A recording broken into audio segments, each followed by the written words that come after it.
Hi, my name is Luca Tainio. I'm a doctoral researcher from the University of Helsinki in Finland, and this poster presentation is based on an article which will then be part of my overall PhD project on questions of transmasculine embodiment in general and the surgically non-altered transpenis in particular. In my article, I discuss 3 YouTube vlogs by one transmasculine person and 2 trans men, addressing the topic of having penetrative sex with their own non-surgically altered genital anatomy. I approach the material through critical discourse analysis, paying attention to how the vloggers name and talk about their penises, their use and function, and also to the vloggers' own affective engagements with the topic. I was really inspired by Tobias Raun's extensive writing on the significance of the upper body for trans men and transmasculinity, especially in the context of YouTube vlogs, and by the way in which Sofia Boym and Pedro Vasconcelos have utilized Raven Connell's concept of bodily reflexive practices of masculinity in the context of transmasculinities. Connell's initial aim here was to make explicit the ways in which masculinity is constructed through bodily practices and experiences. These practices incorporate both the material and the discursive, which is also reflected in my own thinking on transmasculine embodiment. My argument here then is that instead of seeing transmasculine embodiment through lack and deficiency, as noted by, for example, Gail Keegan, the presence of the trans penis, its naming, its function, and the bodily possibilities, especially in sex, can be seen as important forms of bodily reflexive practices of masculinity and thus significant for building and experiencing one's own transmasculine male self.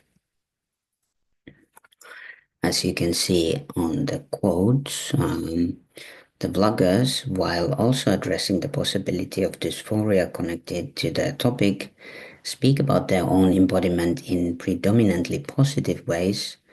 all of them noting the feelings of joy and empowerment connected to being able to use your own anatomy for sexual purposes. Referring to the size of their penises or trans penises in general, all of the vloggers give an estimation of an average trans penis size, but conceptualize the overall discussion as addressing sex with any small penises without making a division or distinction between cis and trans. As they mention, all bodies are different and all sex involves practice and trying out what works with different partners. This, of course, goes against the medical imagination, which, as we know, holds an immense amount of power, especially in defining and policing what is normal, but has a very, very limited understanding or view of what a penis is or should be, what it looks like or should look like, and what it does or should be able to do, as noted by Evelyn Callahan and David Griffiths. In connection to my own material, I would like to point out, for example, the ways in which penis size is commonly discussed. According to BGU International, for example, the average cis penis is around 13 centimeters erect and around 9 centimeters flaccid, with those under 7 centimeters medically considered as micropenises, which is in itself a problematic division or labeling, but falls outside of this paper.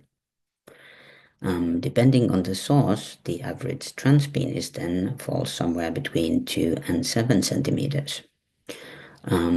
First of all, this means that some trans penises are actually bigger or at least longer than some cis penises, but this is never explicitly mentioned. And secondly,